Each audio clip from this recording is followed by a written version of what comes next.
رب اشرح لي صدري ويسر لي أمري واحلل عقدة من لساني يفقهوا قولي. اللهم رب زدني علما، اللهم رب زدني علما، اللهم رب زدني علما. اللهم إني أسألك علما نافعا وعملا متقبلا ورزقا طيبا واسعا. آمین یا الہی آمین.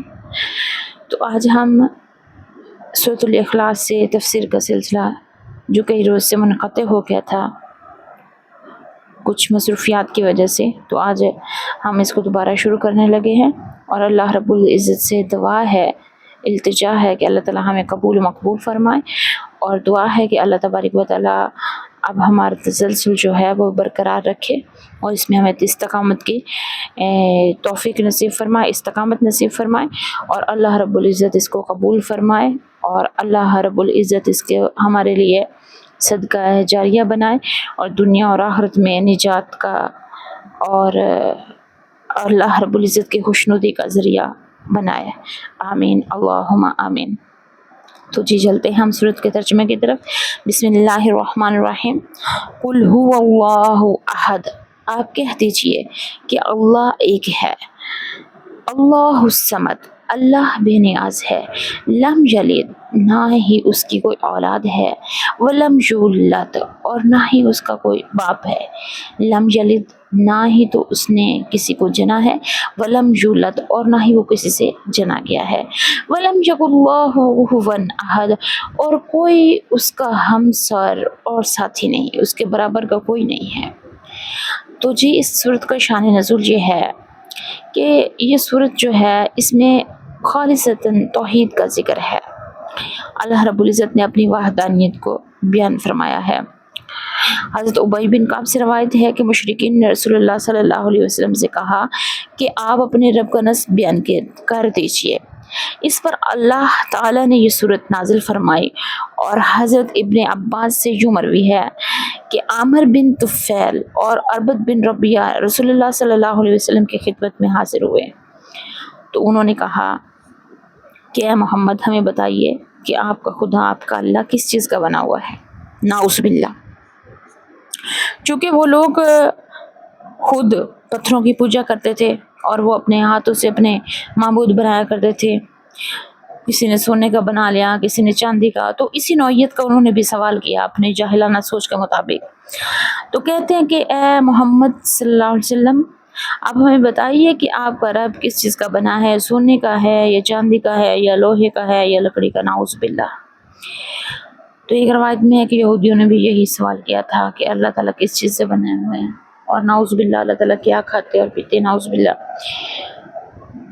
تو اس پر اللہ رب العزت نے سورۃ الاخلاص نازل فرمائی، اور اللہ رب العزت نے اپنی وحدانیت جو ہے وہ بیان فرمائی. تو رسول اللہ صلی اللہ علیہ وسلم سے بھی اس سورت کا نام سورۃ الاخلاص مروی ہے، اسی لیے اس سورت کا نام سورۃ الاخلاص رکھا گیا کیونکہ اس میں خالصتاً توحید کا ذکر ہے. تو اللہ رب العزت نے ان کو گستاخوں کو اس طرح سزا دی کہ اربد کو بجلی سے ہلاک فرما دیا، اور عامر بن طفیل جو تھے وہ طاعون کے مرض میں ہلاک ہوئے. تو چلتے ہیں اب آگے ہم اس کی تفسیر کی طرف. تو اللہ رب العزت نے کیا فرمایا قرآن پاک میں؟ قل هو اللہ احد، آپ کہہ دیجئے کہ اللہ ایک ہے. اللہ رب العزت واحد ہیں، اول ہیں، اور وہ تب بھی تھے جب کوئی چیز بھی نہیں تھی، اور تب بھی ہوں گے جب کچھ بھی نہیں رہے گا. تو اللہ رب العزت وحدہ لا شریک ہیں. تو اللہ تبارک و تعالیٰ نے فرمایا کہ اے نبی آپ کہہ دیجئے کہ اللہ ایک ہے. اللہ الصمد، اللہ بے نیاز ہے. اب بے نیاز سے کیا مراد ہے؟ بے نیاز اصل میں الصمد جو لفظ ہے یہ اپنے اندر بہت سارے معنی رکھے ہوئے ہے. الصمد ایک بہت جامع لفظ ہے. نمبر ایک پر تو یہ بات ہے کہ اللہ رب العزت بے نیاز ہیں، ٹھیک ہے. تو اصل پر اس کا ترجمہ یہی کیا جاتا ہے کہ اللہ تعالیٰ بے نیاز یعنی جو محتاج نہیں ہے، لیکن بے نیاز اس کا آدھا ترجمہ ہے. اس کے ساتھ یہ بھی کہنا چاہیے کہ جس کے سب محتاج ہیں، لفظ الصمد میں بہت بڑی معونیت ہے۔ صاحب روح المعانی نے ابن الانباری میں سے نقل کیا ہے کہ اہل لغت کا اس میں کوئی اختلاف نہیں کہ الصمد کا معنی یہ ہے، یعنی صمد وہ سردار جس سے برتر و بالا کوئی نہیں، جس کی طرف لوگ اپنی حاجتوں اور اپنے تمام کاموں میں متوجہ ہوتے ہیں۔ تو آگے ہے لم یلد ولم یولد، نہ وہ کسی کی اولاد ہے نہ اس کی کوئی اولاد ہے۔ تو یہود و نصارہ نے اللہ رب العزت پر الزام لگایا۔ یہودی کہتے تھے کہ حضرت عزیر علیہ السلام نعوذ باللہ اللہ کے بندے ہیں، اور اسی طرح اللہ کے بیٹے ہیں نعوذ باللہ، اور حضرت عیسائی کہتے تھے کہ حضرت عیسیٰ علیہ السلام ابن اللہ ہے نعوذ باللہ، اور اسی طرح کفار مکہ بھی، مشرکین مکہ بھی یہ کہتے تھے کہ فرشتے جو ہیں وہ اللہ کی بیٹے ہیں نعوذ باللہ۔ تو اللہ رب العزت نے ان سب کے اس باطل عقیدے کو رد فرمایا کہ لم یلد ولم یولد، نہ تو وہ نہ وہ کسی کا باپ ہے اور نہ ہی وہ کسی کا بیٹا ہے، یعنی نہ ہی اس کی کوئی اولاد ہے اور نہ وہ کسی کی اولاد ہے۔ لیس کمثلہ شیء وہو السمیع البصیر، سبحان اللہ، کہ اس کی مثل کوئی چیز بھی نہیں اور وہ سننے اور جاننے والا ہے۔ سورۃ شعراء کی یہ آیت ہے۔ وَلَمْ يَكُنْ لَهُ كُفُوًا أَحَدٌ، اور نہ ہی کوئی اس کا ہمسر، اس کا ساتھی ہے، یعنی اس کے برابر کا کوئی بھی نہیں ہے۔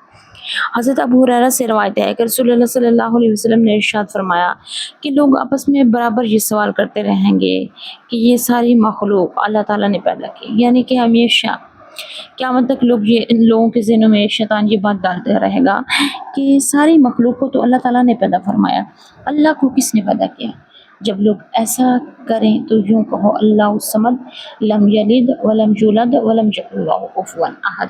حضرت ابو ہریرہ ہی سے ایک اور روایت ہے کہ رسول اللہ نے ایک اور جگہ اس طرح کے لفظ ہیں کہ رسول اللہ صلی اللہ علیہ وسلم نے فرمایا کہ لوگ برابر آپس میں یہ سوال کرتے رہیں گے کہ یہ مخلوق ہے، اس کو اللہ نے پیدا فرمایا ہے، اللہ کو کس نے پیدا کیا ہے؟ جب کوئی شخص اپنے اندر یہ بات محسوس کرے تو یوں کہہ دے آمنت باللہ ورسولہ، کہ میں اللہ اور اس کے رسولوں پر ایمان لایا، اور وہیں رک جائے، یعنی کہ اپنی سوچ کو طول نہ دے۔ یہ خیال شیطان ڈالے گا لیکن آپ نے اس خیال پر غور نہیں کرنا، کیونکہ شیطان کا تو کام ہے ہمارے ایمان کو خراب کرنا، لہٰذا آپ نے شیطان کو راضی نہیں کرنا، اپنے ایمان کو خراب نہیں کرنا، بلکہ یوں کہنا کہ ہم اپنے رب پر بغیر کسی دلیل کے ایمان لے آئے، اللہ کے واحد ہونے پر ہم ایمان لاتے ہیں۔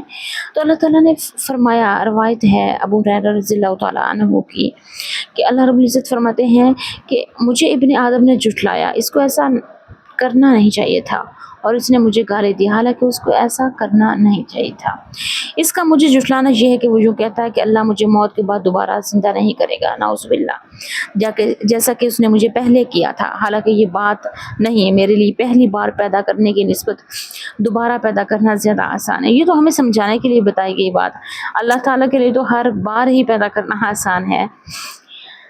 تو باقی دوسرے نمبر پر اللہ رب العزت فرماتے ہیں کہ انسان مجھے گالی دیتا ہے، انسان کا مجھے گالی دینا یہ ہے کہ وہ کہتا ہے کہ اللہ تعالیٰ نے اپنے لیے اولاد بنائی، حالانکہ میں احد ہوں، صمد ہوں، میں نے کسی کو نہیں جنا اور نہ میں کسی سے جنا کیا، اور میرا کوئی ہمسر نہیں، بے شک لا ریب فیہ، اس میں کوئی شک نہیں۔